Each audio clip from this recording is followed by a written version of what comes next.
వ్యతిరేకే కదా, ప్రజల వ్యతిరేకత ప్రభుత్వం ఎందుకు ఉంటుంది. సో దీంట్లో పొలిటికల్ కంటెస్టేషన్ ఉంది, మెగా బ్రదర్స్ వర్సెస్ అల్లు, ఇదంతా దానికి బ్యాక్డ్రాప్ నడిచింది. సో అనేక ఫ్యాక్టర్స్ ఉన్నాయి. అందువల్ల ఇందులో ఈ ఫ్యాక్టర్స్లో అయితే ఎక్కడ సమస్య వచ్చింది ఎవరికి అర్థం కాదు.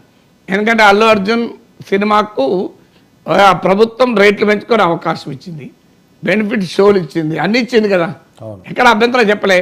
స్వయానా మా ఫాదర్ ఇన్లా అల్లు అర్జున్ మామ కాంగ్రెస్ నాయకుడు, మల్కాజ్గిరి నుంచి క్యాండిడేట్ కావాల్సిన వాడు.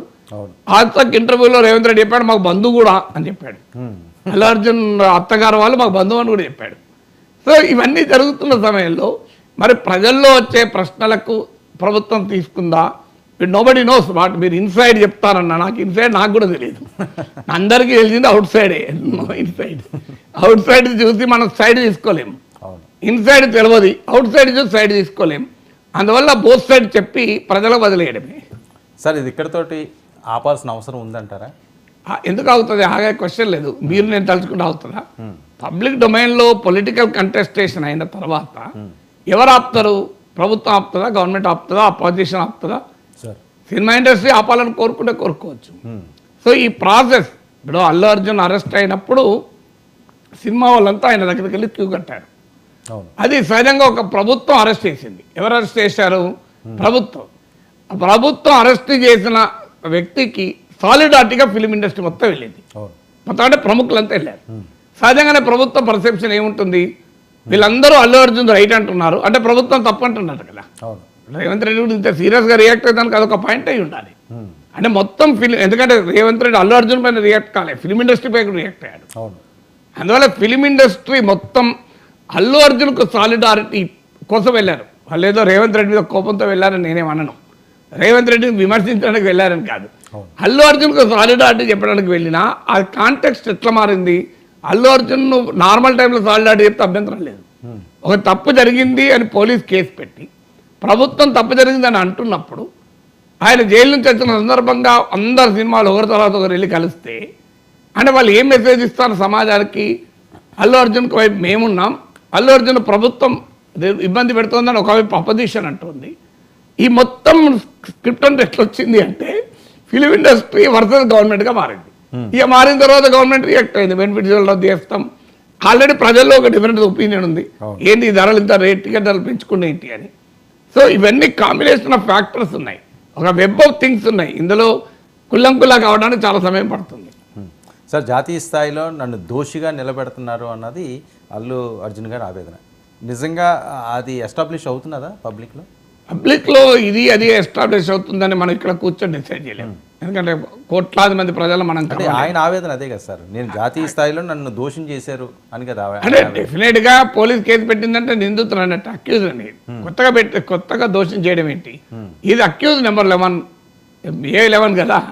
A11 అంటే ఏంటి? ఏ అంటే అక్యూజ్డ్, ఏ అంటే యాపిల్ కాదు, ఏ ఫర్ యాపిల్ కాదు కదా ఇక్కడ, ఏ ఫర్ యాపిల్ కాదు, ఏ ఫర్ అక్యూజ్డే కదా A11 అంటే. సో అక్యూజ్ నెంబర్ 11 అంటే మరి ప్రభుత్వం దోషిగా నిలబెట్టింది. అయితే నిందితులు మాత్రమే, ఇప్పుడు ఆయన నేరస్తుడు కాదు కదా, నేరస్తుడు కాదు. హైకోర్టు ప్రైమా ఫేసి ఎవిడెన్స్ లేదని కూడా చెప్పింది. రేపు కోర్టులో తేలుతుంది అల్టిమేట్గా ఏమవుతుందని. ఎందుకంటే ఉభయల వైపు వాదనలు కంప్లీట్లీ అపోజిట్ ఉన్నాయి. ఇందులో ఎక్కడన్నా ఒక చోట గ్రే ఏరియా లేదు, కంప్లీట్ డైవర్స్. పోలీసులు అనుమతి ఇవ్వలేదు అని ప్రభుత్వం అంటుంది, అనుమతి ఇచ్చారని అల్లు అర్జున్ తరఫు టీం అంటుంది. అనుమతి ఇవ్వకపోతే పోలీసు వాళ్ళే నాకు ఎందుకు దారి చూపారని అల్లు అర్జున్ అంటాడు. సో అందువల్ల కంప్లీట్లీ కంటెస్టబుల్ ఉన్నాయి కనుక మెటీరియల్ ఎవిడెన్స్ కోర్టు ముందుకు రావాల్సిందే. ఇప్పుడు పొలిటికల్ డొమైన్లో, పబ్లిక్ డొమైన్లో ఎవరి వాదన వాళ్ళు చెప్పచ్చు. అల్టిమేట్గా కోర్టు ముందు వాదనలు చెప్తే సరిపోదు కదా. Court will ask for the evidence. ఇప్పుడు ఉదాహరణకు ముఖ్యమంత్రి మాట అన్నాడు, మేము లిఖితపూర్వకంగా సంధ్యా థియేటర్ యాజమాన్యానికి డిసెంబర్ 2న వాళ్ళు అప్లికేషన్ పెడితే డిసెంబర్ 3న రావద్దు అని చెప్పాము. ఎక్నాలెడ్జ్మెంట్ ఉంది, సంతకం పెట్టాడు అడ్మినిస్ట్రేటివ్ ఆఫీసర్ సంధ్యా థియేటర్కి ఇచ్చాం, దాని మీద సీల్ వేసి సంతకం పెట్టి మాకు ఇచ్చారన్నాడు. కోర్టు ముందు అది ప్రజెంట్ చేయాల్సి వస్తుంది పోలీసు. మరి అది ప్రజెంట్ చేసినప్పుడు అల్లు అర్జున్ టీం ఏమంటుంది? మరి అట్లా క్లియర్గా రిజెక్ట్ చేసిన తర్వాత కూడా మరి ఎలా వచ్చారు? తర్వాత ఒక రోడ్ షో చేశారని ముఖ్యమంత్రి అంటాడు. ఇది రోడ్ షో కాదు, కొద్ది మీటర్ల ముందు, అది కూడా ఆడియన్స్ డిస్పర్స్ కావాలని నేను బయటికి వచ్చానంటారు. రేపు ఆ విజువల్స్ ఫుటేజ్ అంతా కోర్టు ముందుకు వస్తుంది కదా. అవును. ఇవన్నీ మెటీరియల్ ఎవిడెన్స్. పొలిటికల్ డొమైన్లో పబ్లిక్ డొమైన్లో ఎవరి వాదాలు వాళ్ళు చెప్పచ్చు, కానీ అల్టిమేట్గా కోర్టు ముందుకు వచ్చే వరకు material evidence. Court will see the videos also if required. ఎందుకంటే ఆ వీడియోలు చూస్తారు. ఇప్పుడు మీకు అల్లు అర్జున్ దురుసుగా ప్రవర్తించాడు అని ముఖ్యమంత్రి అసెంబ్లీ సాక్షిగా అంటూ మీరు ఆ వీడియోలు కూడా చూశారు అన్నారు. అవును. అల్లు అర్జున్ ఆర్గ్యుమెంట్ ఏంటి, నా బెడ్రూమ్లోకి వచ్చారు, నేను డ్రెస్ మార్చుకుంటే అంటే కూడా ఎలవ్ చేయలేదు అని అన్నారు. ఈ రెండు కంప్లీట్లీ కాంట్రడిక్టరీ. అవును. వీడియోలు చూడండి అని కూడా అంటున్నాడు ముఖ్యమంత్రి. ఇప్పుడు ఆ వీడియోలు మరి మెటీరియల్ ఎవిడెన్స్ కోర్టు ముందుకు వస్తాయి. సో అందువల్ల కోర్టు ముందు మెటీరియల్ ఎవిడెన్స్తో వచ్చినప్పుడు వాట్ ఈజ్ వాట్ అని తెలుస్తుంది కదా. అయితే ఇప్పుడు కొన్ని ఉన్నాయి, ఇలా మెటీరియల్ ఎవిడెన్స్ ఉండడం కష్టం.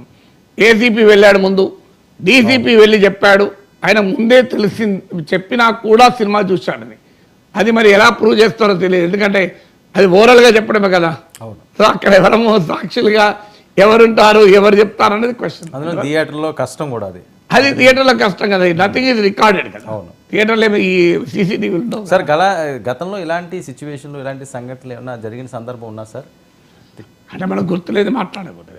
గతంలో స్టాంపీడ్లు జరిగిన సందర్భాలు ఉన్నాయి. ఓకే. ఇక్కడ మాత్రం నిజం, క్రౌడ్ డిజాస్టర్స్ మన దేశంలో అనేక సార్లు జరుగుతున్నాయి. అవును. మొన్న ఉత్తరప్రదేశ్లో బోలే బాబా, మీకు గోదావరి పుష్కరాలు, అవును, జయలలిత మీటింగ్లో జరిగింది, మనకు పొలిటికల్ మీటింగ్స్లో జరుగుతున్నాయి, మీకు గుజరాత్లో ఒక బ్రిడ్జ్ మీద జరిగింది.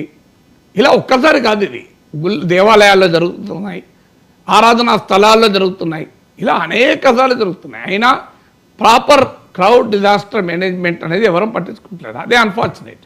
ఫస్ట్ ఆఫ్ ఆల్ ఆ సంధ్యా థియేటర్కు సినిమా హీరోలు రాకూడదు. అందరికీ తెలుసు అక్కడ 10 షాపులు ఉన్నాయి, 10 థియేటర్లు ఉన్నాయి. అదే టైంకు 10 థియేటర్లో షోలు ఉంటాయి. అదే సమయంలో అక్కడ ఎగ్జిట్ ఎంట్రీకి గేట్లు ఏమి సెపరేట్గా లేవు. Sandhya theatre, Sandhya theatre is not and open multiplex కాదు. ఎప్పుడు కూడా క్రౌడ్ డిస్పర్స్ చేయడానికి కూడా ఫెసిలిటీ ఉండాలి కదా. క్రౌడ్ డిస్పర్స్ చేయడానికి అది మెయిన్ రోడ్డు, విపరీతమైన ట్రాఫిక్ ఉండే ప్రాంతం. మీరు అక్కడ ఎందుకు రావాలి సెలబ్రిటీలు అంటారు. నేను ఆ పోలీసు అనుమతి ఇచ్చినా తప్పే అంట. పోలీసులు తప్పు, అప్పుడు తప్పు ఎవరితో అయితే గ్యారెంటీగా ఉంటుంది. అనుమతి ఇవ్వకుండా పోతే సెలబ్రిటీలు తప్పు, అనుమతి ఇస్తే పోలీసులు కూడా తప్పు. ఎందుకు అక్కడ అనుమతి ఇవ్వాలి? ఏంటి దేశంలో లేవా థియేటర్లు, మల్టీప్లెక్స్ బోర్డు ఉన్నాయి? ఇలా అక్కడ చూడండి. ప్రేక్షకుల మధ్య చూడాలి అని హీరోకు ఉండడంలో తప్పు పట్టను నేను. ప్రేక్షకుల మధ్య చూడాలి అంటే రేవంత్ రెడ్డి ముఖ్యమంత్రి ఇండియా టుడే आज तक ఇంటర్వ్యూలో घर में भी देख सकते ना అన్నాడు, హోమ్ థియేటర్ మీద देख सकते అని.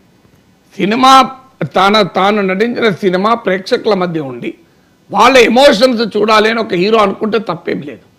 ఇప్పుడు నా వీడియో నేను చూసుకుంటూ 10 మంది ఒక సడన్గా నేను బస్సులో పోతుంటా, వేరే వాళ్ళు చూస్తున్నప్పుడు ఎలా రియాక్ట్ అయితే నాకు ఆనందం వేరే ఉంటుంది కదా, అందులో తప్పలేదు. కానీ సంధ్యా థియేటర్కి ఎందుకు వాళ్ళ సెంటిమెంట్ లాగా సినిమాలంతా సంధ్యా థియేటర్కి పోతారు. అదే 50 ఏళ్ల కింద సంధ్యా థియేటర్ వేరు, 30 ఏళ్ళ కింద 20 ఏళ్ల కింద సంధ్యా థియేటర్ వేరు. నేను 1978లో హైదరాబాద్కి వచ్చాను, కాచిగూడలో ఉండేవాడిని.